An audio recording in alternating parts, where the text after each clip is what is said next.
The massive ship appeared in Earth's sky like a dark mountain floating among the clouds.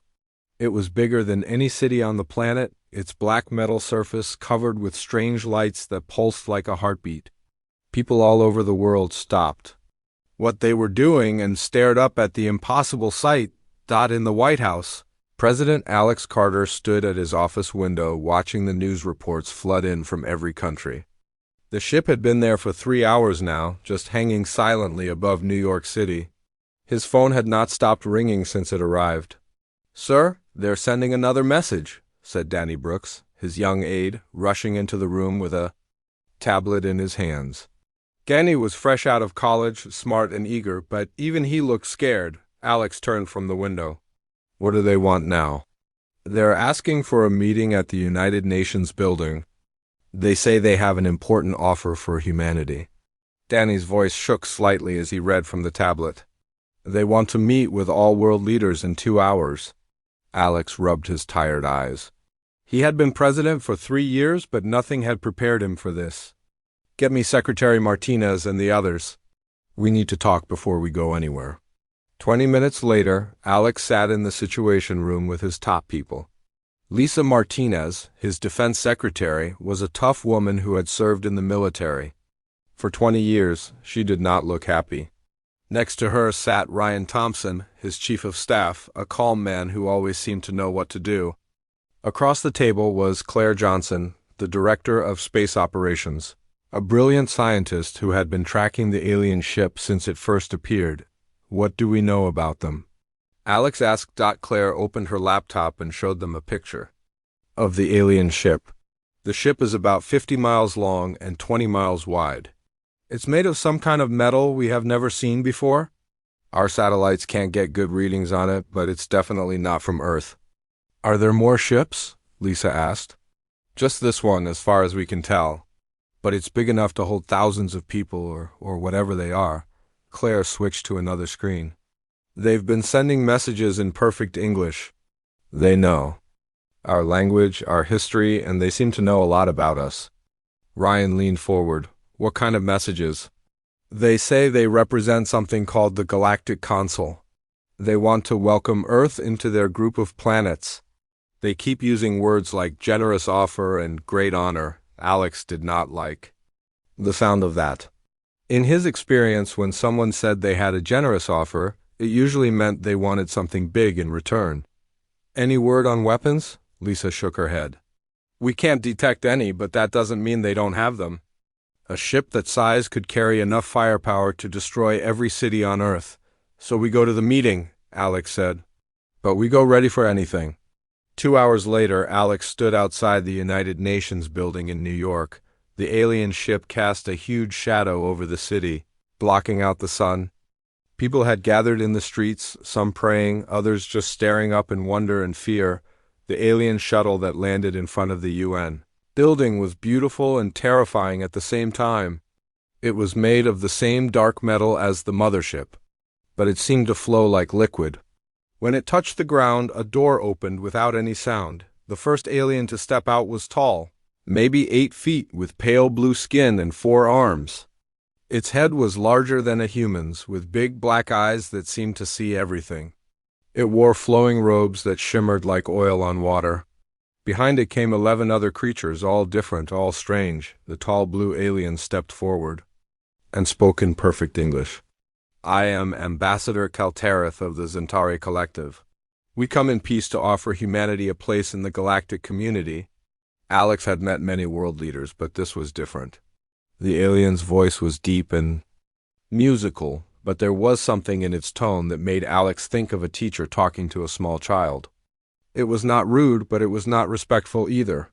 "Welcome to Earth," Alex said, extending his hand. "I am President Carter." The alien looked at his hand for a moment, then touched it briefly with one of its 4 hands. The skin was cold and dry, like touching a snake. "We are honored to finally meet the leaders of this developing world." Developing world. Alex did not miss the subtle insult, but he kept his face neutral. They walked into the UN building together, followed by the other aliens and the world leaders who had gathered for this historic meeting. The main assembly hall had been quickly prepared for the meeting. The aliens took their places at the front, while the human leaders sat in their usual seats. Alex noticed that the aliens positioned themselves higher than the humans. Looking down at them like adults watching children, Ambassador Kalterath began to speak, and his words were projected in every language on Earth. People of Earth, we have watched your species for many centuries. You have shown promise, developing from primitive hunters to a spacefaring civilization in a remarkably short time. Alex felt a chill. They had been watching for centuries. How long had humanity been under alien observation without knowing it? Your species has now reached the minimum level of development to be considered for membership in the Galactic Consul. This is a great honor granted to very few worlds.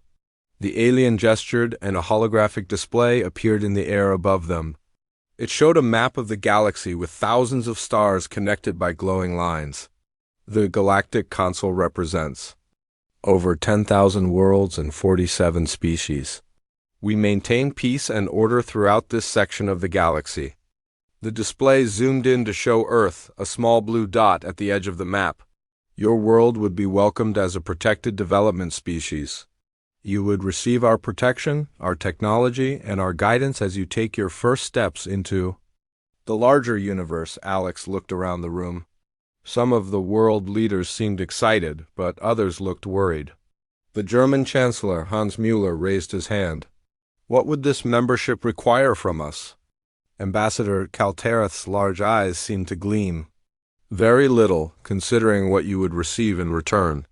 Your military forces would no longer be needed, as we would provide all necessary protection. Your population would be managed to prevent the overcrowding that leads to war and suffering. Some of your people would be relocated to other worlds where they can contribute to the galactic community. Alex felt his stomach drop. Military forces disbanded, population managed. People relocated. This was not an offer of partnership. This was an offer of surrender. What about our government? Asked the Chinese Premier Liu Wei. Would we still control our own planet? You would have local autonomy for day-to-day matters, the alien replied smoothly. All major decisions would be made by the Galactic Consul for the good of all species. This system has worked well for thousands of years. Danny Brooks, who had been taking notes, leaned over and whispered to Alex. Sir, this sounds like they want to turn us into a colony. Alex nodded slightly. The more he heard, the less he liked this generous offer. But he kept his expression neutral and continued to listen as the alien ambassador painted a picture of humanity's glorious future under galactic rule. The meeting was just beginning, but Alex already suspected that Earth's answer would not be what the Galactic Consul expected. The next morning, Ambassador Kalterath stood before the world leaders again. This time, he had brought more detailed plans. The holographic display showed Earth as it would look under Galactic Consul control. Your planet has great potential. The alien said, his forearms moving gracefully as he spoke. But it is currently being wasted due to poor management. President Alex Carter watched the display with growing concern. The map showed Earth divided into neat sections, with most of the land marked as agricultural zones. Cities had been reduced to small dots, and large areas were labeled as resource extraction sites. The current population of 8 billion is far too large for sustainable development, Kalterath continued. We recommend reducing this to 500 million within the next 50 years. Chancellor Hans Müller of Germany raised his hand. What would happen to the other 7.5 billion people? They would be relocated to colony worlds where their labor is needed, the alien replied as if discussing the weather. This is a great opportunity for your species to spread throughout the galaxy. Alex felt sick. They were talking about moving billions of people like cattle. What kind of work would they do on these colony worlds? Mining, farming, construction, honest work that contributes to the galactic economy. Many species have found great purpose in these roles. Premier Liu Wei of China leaned forward. Would families be kept together during this relocation? The alien paused for a moment. Family units would be organized based on efficiency and need. Some adjustment in traditional relationships may be necessary. Alex saw several world leaders. shift uncomfortably in their seats. The alien was talking about breaking up families, about treating humans like resources to be moved around as needed. What about our military? Asked General Rick Stone, who had been invited to observe the meeting. Stone was a tough soldier who had served in conflicts around the world. All military forces would be disbanded immediately, Keltereth said. Weapons would be collected and destroyed. Violence has no place in a civilized galactic society. Admiral Kate Sullivan, commander of Earth's Space Defense Force, stood up. She was a small woman, but her voice carried the authority of someone who had earned her position through skill and courage. What if we face threats that your peacekeepers cannot handle? The alien's large black eyes focused on her. There are no threats that the Galactic consul cannot handle, Admiral. Your concern shows the primitive thinking that must be corrected. Alex saw Kate's jaw tighten at the insult, but she remained professional. I would like to see data on your response times and capabilities. That information is classified, Keltereth replied dismissively. Trust is essential for this relationship to work. Dr. Patricia Adams, Earth's leading expert on alien biology, had been studying the visitors since they arrived. She raised her hand. Ambassador, could you tell us about the other species in the Galactic consul? How long have they been members? The alien gestured, and the hologram showed different alien species. The Malari joined us 3,000 years ago. They now provide excellent agricultural products. The Corthans have been with us for 5,000 years and are very skilled miners. The Zephyrians joined just 800 years ago and have adapted well to manufacturing work. Patricia made notes on her tablet. Do any of these species still maintain their own governments or military forces? Such things are no longer necessary once a species reaches maturity under our guidance, the alien said. They have found peace and purpose in their assigned roles. Alex did not like the sound of that, assigned roles. It sounded like the aliens.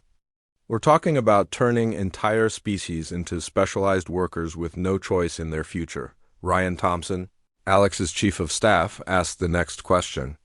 What about human culture, our art, music, literature? Cultural expressions would be evaluated for their contribution to galactic harmony, Keltereth replied.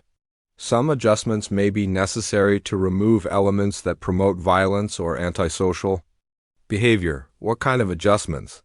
Asked the French President Marie Dubois. Violent entertainment would be eliminated. Music that promotes individualism over community would be discouraged. Literature that glorifies conflict would be replaced with more appropriate material. Alex felt his anger growing. They wanted to control not just human bodies and governments, but human minds and souls. Who would decide what is appropriate? The Galactic Consul's Cultural Committee, of course. They have thousands of years of experience in guiding developing species toward proper thinking. Danny Brooks, who had been quietly taking notes, whispered to Alex, Sir, they're talking about thought control. Alex nodded grimly. The more he heard, the more this generous offer sounded like slavery with extra steps. The alien continued his presentation, showing images of other worlds under Galactic Consul control. They all looked the same, neat, organized, peaceful, and completely lifeless. There was no chaos, no creativity, no growth, just order and control. The benefits to your species would be enormous, Keltereth said. No more war, no more hunger, no more disease. Your people would live longer, healthier lives under our care. What about scientific research? Asked Dr. Claire Johnson. Would humans be allowed to continue developing new technologies? Research would be carefully supervised to ensure it does not develop dangerous technologies. The Galactic Consul maintained strict control over advanced science to prevent accidents. What do you consider dangerous? Claire pressed. Anything that could disrupt the galactic order. Weapons, of course, but also technologies that might lead to excessive independence or rapid social change. Alex realized what the alien was really saying. They wanted to stop human progress, to freeze humanity at its current level of development. They were afraid of what humans might become if left to grow on their own. Admiral Sullivan spoke up again. How many species have refused to join the Galactic consul? The alien's expression grew cold. Very few are offered this opportunity. Those who refuse are classified as hostile development species and are quarantined for the safety of the galaxy. What does quarantined mean? Alex asked. They are prevented from leaving their home systems. If they become too dangerous, stronger measures may be necessary. The threat was clear. Join us or be imprisoned on your own world. And if you become too much trouble, we will destroy you. Alex looked around the room at the other world leaders. Some still seemed interested in the alien offer, but others were beginning to understand what acceptance would really mean. This was not about joining a galactic community. This was about surrendering human freedom and becoming slaves to a galactic empire. The meeting ended with the alien giving them 24 hours to discuss the offer among themselves.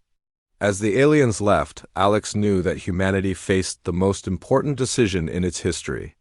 Accept slavery disguised as protection, or fight for the right to remain free. The choice would define what it meant to be human in the universe. The emergency meeting began at 6 in the morning. World leaders had flown in from every corner of the globe, their faces showing the strain of a sleepless night. President Alex Carter looked around the room at his fellow leaders, wondering how many of them were seriously considering surrender. We need to discuss this openly, Alex said as he stood before the assembled group. What we heard yesterday was not an offer of partnership. It was a demand for submission. Chancellor Hans Mueller nodded slowly. The population reduction alone would be the largest tragedy in human history. 7.5 billion people forced from their homes. But consider the alternative, said Premier Li Wei. If we refuse, they could destroy us. Their ship alone could level every major city on Earth. Prime Minister Sarah Williams of Britain shook her head. You're assuming they have the power to back up their threats. We don't know what weapons they actually have. Alex had asked Admiral Kate Sullivan to attend this meeting for exactly this reason. She stood up and activated a large screen showing technical data. I've been studying their ship with our best equipment, Kate said. It's big, but size doesn't always mean power. Their hull is thick, but our newest missiles could penetrate it. Their shields are strong, but not impenetrable. You're talking about attacking them? Asked President Maria Santos of Brazil, looking shocked. I'm talking about not being helpless, Kate replied firmly. They want us to believe we have no choice, but that might not be true. Dr. Patricia Adams stood up next. She had been working all night analyzing everything they knew about the aliens. I've been studying their behavior and biology. There's something important you all need to know. She switched the screen to show brain scans and genetic analysis. These aliens are old.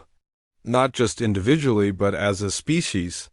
Their brain patterns show very little innovation or creativity. They think in rigid patterns. What does that mean for us? Asked the Japanese Prime Minister Hiroshi Tanaka. It means they're not used to species that think differently than they do. They've been in control for so long that they can't imagine anyone actually refusing them. Alex felt a spark of hope. You think they're not prepared for resistance? I think they're not prepared for humans, Patricia said with a slight smile. Every species they've absorbed has been predictable. We're not. Danny Brooks, who had been monitoring global communications, raised his hand. Sir, you should see what's happening around the world. People are not taking this well. He showed them news reports from every continent. In New York, millions of people were protesting in the streets with signs reading "Human Freedom" and "Earth for Humans." In London, crowds had gathered outside. Parliament demanding their government refuse the alien offer. In Tokyo, students were marching with banners that said, "We choose our own path," but there were also counter-protests. In some cities, people carried signs saying "Accept peace" and "End human violence." Fear was making some people willing to surrender their freedom for the promise of safety. The world is splitting apart, said President Jean-Paul Rousseau of France. Half want to fight, half want to surrender. How do we make a decision for all? Humanity, Dr. Claire Johnson, who had been quietly working on her laptop, suddenly looked up with excitement. I think I've found something important. I've been analyzing their technology, and it's not as advanced as they want us to believe. She showed them technical diagrams on the screen. Their ships use brute force methods. Big engines, thick armor, massive power sources. But our latest experimental technology is actually more efficient. What do you mean? Alex asked. Captain Ben Rodriguez took a shuttle up to scan their ship yesterday. What he found was impressive in size but outdated in design. It's like comparing a massive steam engine to a modern jet engine. Alex felt his heart rate increase. Are you saying we could match their technology? I'm saying we might already be ahead of them in some areas. They've been using the same basic designs for thousands of years. We've been innovating constantly. Admiral Sullivan stood up again. There's something else. I've been in contact with our military bases around the world. Our experimental defense systems are more powerful than we thought. If they try to attack us, we might actually be able to fight back. The room fell silent as the implications sank. And they were not helpless. Humanity might actually have a chance if they chose to fight. But what about their threat to quarantine us? ASKED Chancellor Mueller. Even if we can defend Earth, they could trap us here forever. Dr. Adams smiled. That's where human nature becomes our advantage. They think quarantine is a punishment because their species fears isolation. The humans? We've been preparing for space travel for decades. We were going to the stars anyway. Alex felt a surge of pride. So quarantine would just give us time to develop better technology without their interference. Exactly. And when we're ready, their blockade won't be able to stop us. The debate continued for hours, but Alex could see the mood shifting. The fear was being replaced by determination. World leaders who had seemed ready to surrender were now talking about resistance. Premier Liu Wei, who had been one of the most cautious, finally spoke up. My country has 5,000 years of history. We have survived invasions, famines, and wars. We did not survive by surrendering to those who demanded our submission. France stands with humanity, declared President Rousseau. We will not trade our freedom for their version of peace. One by one, the world leaders declared their positions. Some were still afraid, but most were ready to tell the aliens that humanity would not go quietly into slavery. As the meeting ended, Alex realized that the aliens had made a critical mistake. They had given humanity time to think, to analyze, and to unite. They had expected fear and submission, but they had created determination and defiance instead. The Galactic consul had ruled for thousands of years by controlling species that thought like them. But they had never faced a species like humanity before. They were about to learn that humans did not respond to threats the way other species did. Earth was preparing to give the aliens an answer they would never forget. The clock on the wall showed 18 hours until the alien deadline. President Alex Carter had not slept in 36 hours, but his mind was sharper than ever. The secure communications room in the White House buzzed with activity as reports came in from around the world. Sir, we have confirmation, said Maria Santos, the communications specialist who had been monitoring alien transmissions. She was young but brilliant, one of the few people on Earth who understood alien technology well enough to intercept their signals. What did you find? Alex asked. Maria pulled up a complex display of intercepted messages. The aliens have been talking to their home base. They're not as confident as they pretend to be. Alex leaned forward. What do you mean? They're asking for backup. Ambassador Keltereth has requested additional ships to help with what he calls unexpected complications. Danny. Brooks looked up from his tablet. What kind of complications? Us, Maria said with a grin. They expected us to accept their offer immediately. The fact that we're taking time to think about it has confused them. Dr. Patricia Adams, who had been studying the alien communications, nodded. This matches what I've learned about their psychology. They're used to dealing with species that make decisions based on fear. We're making decisions based on analysis. Alex felt a spark of hope. What else did you learn from their messages? They're having problems with other species too, Maria continued. 3 junior member species have rebelled in the past year. The Galactic consul is facing the biggest crisis in their history.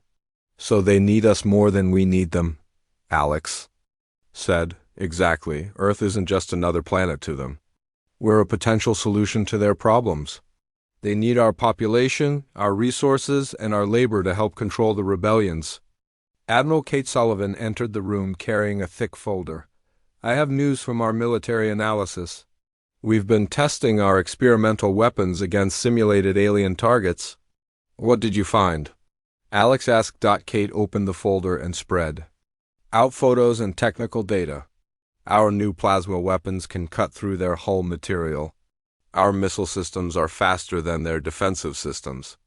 And our newest fighters are more maneuverable than their attack craft. You're saying we could actually win a fight? Danny asked in amazement. I'm saying we wouldn't lose as badly as they think we would, Kate replied. And that might be enough. Dr. Claire Johnson burst into the room with her laptop.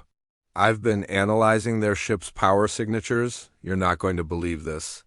She connected her laptop to the main screen and showed them energy readings. Their ship is running on minimal power. They're conserving energy like they're worried about running out. What does that mean? Alex asked. It means they're not as powerful as they want us to believe. A ship that size should be generating 10 times more energy if it was fully operational. Dr. Adams studied the data. This supports what we learned from their communications. They're stretched thin across the galaxy, trying to control rebellions. They can't afford to waste resources on intimidation. The door opened and General Rickstone entered with Captain Ben Rodriguez. Ben had been the pilot who flew close to the alien ship to gather intelligence. Sir, we have a problem, General Stone said. The aliens are getting impatient. They've moved their deadline up to 6 hours from now.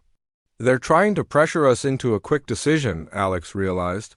They don't want us to have time to analyze their weaknesses.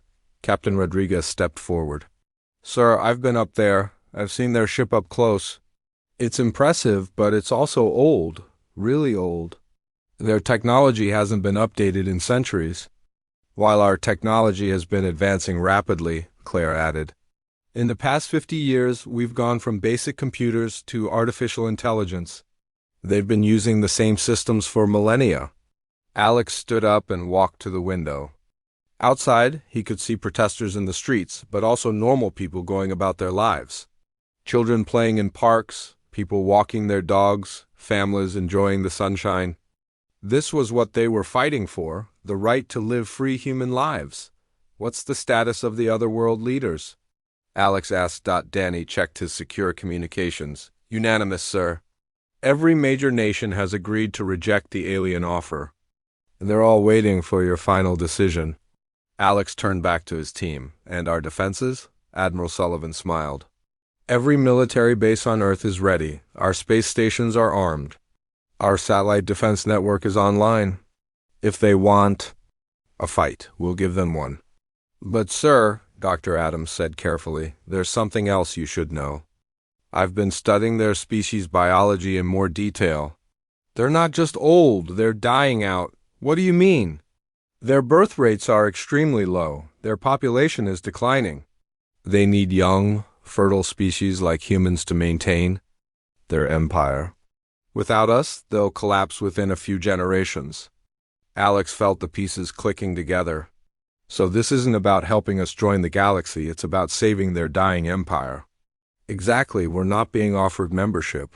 We're being harvested. The room fell silent as everyone absorbed this revelation. The aliens weren't coming from a position of strength. They were coming from desperation. How long do we have before they demand an answer? Alex asked. 5 hours and 37 minutes, Danny replied. Alex looked around the room at his team. These were good people, smart people, brave people. They had uncovered the truth about the alien threat and prepared humanity's response. Now it was time to make the decision that would define humanity's future. Get me a direct line to Ambassador Kaltereth, Alex said. It's time to give them our answer.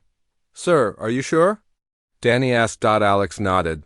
I've never been more sure. Of anything in my life, humanity has made its choice.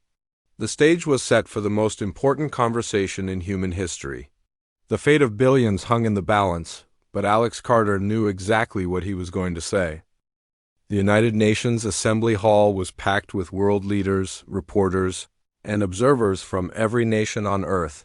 Outside, millions of people watched on television screens, phones, and computers.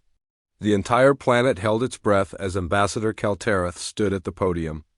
President Alex Carter sat in the front row, his face calm despite the storm of emotions inside him. Next to him, Danny Brooks gripped his notebook so tightly his knuckles were white.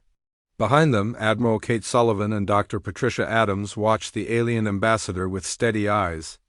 "Leaders of Earth," Kaltereth began, his voice carrying the same musical tone but with a harder edge than before. "The time for decision has come. The Galactic consul has been generous with its offer, more generous than any species in the galaxy has ever received." The alien's forearms moved gracefully as he spoke, but Alex could see tension in his posture. The intercepted communications had been right. The aliens were worried. "Your primitive world faces many challenges," the ambassador continued. "War, disease, environmental destruction, social chaos. We offer you peace, health, clean worlds, and perfect order." Alex noticed how the alien kept using words like primitive and offer. He was trying to make humanity feel small and grateful, but Alex could see through the manipulation now. "Some of you may fear the changes that membership requires," Kaltereth said, his black eyes scanning the assembled leaders, "but change is necessary for growth. The caterpillar must die for the butterfly to be born." Several world leaders shifted uncomfortably at the word die. The alien had revealed more than he intended. "Your military forces cause nothing but suffering. Your governments create only conflict. Your chaotic culture produces violence and disorder. We will help you move beyond these primitive behaviors." Alex felt his anger rising. The alien was describing everything that made humanity strong as if it were a disease to be cured. "The relocation of your excess population will be handled with care," the ambassador continued. "Families will be reorganized based on efficiency. Your children will receive proper education to become productive members of galactic society." The word reorganize sent a chill through the room. Even the leaders who had been considering acceptance looked horrified. "Your scientific research will be guided by species with thousands of years of experience. No more dangerous experiments, no more uncontrolled development. Safety and stability will replace your reckless innovation."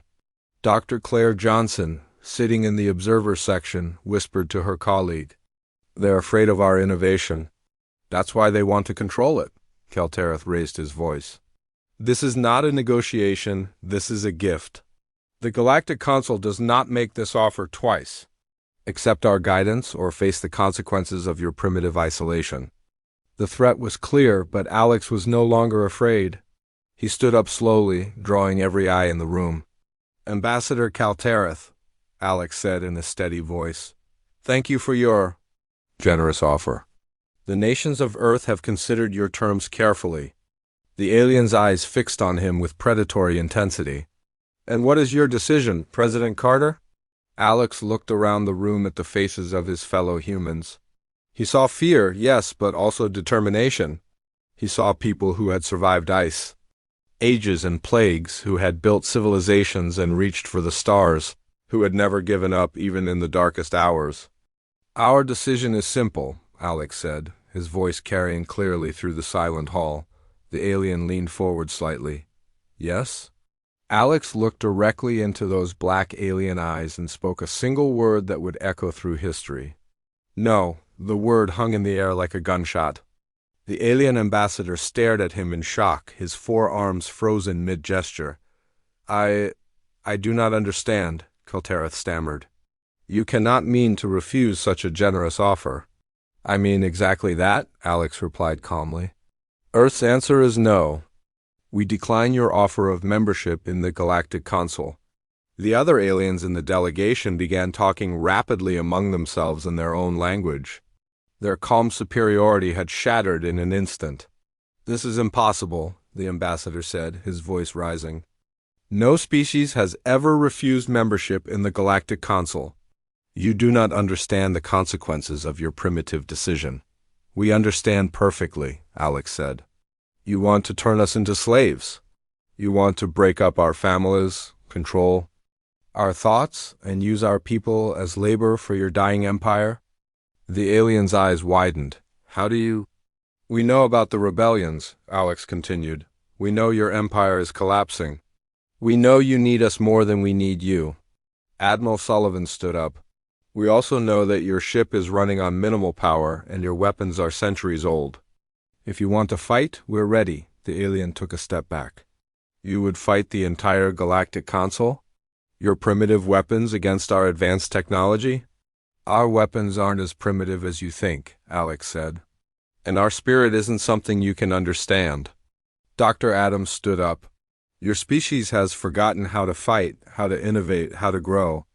You've been in control for so long that you've become weak. We haven't. The alien ambassador looked around the room at the determined faces of the human leaders. For the first time since his arrival, he seemed to realize that his threats were empty.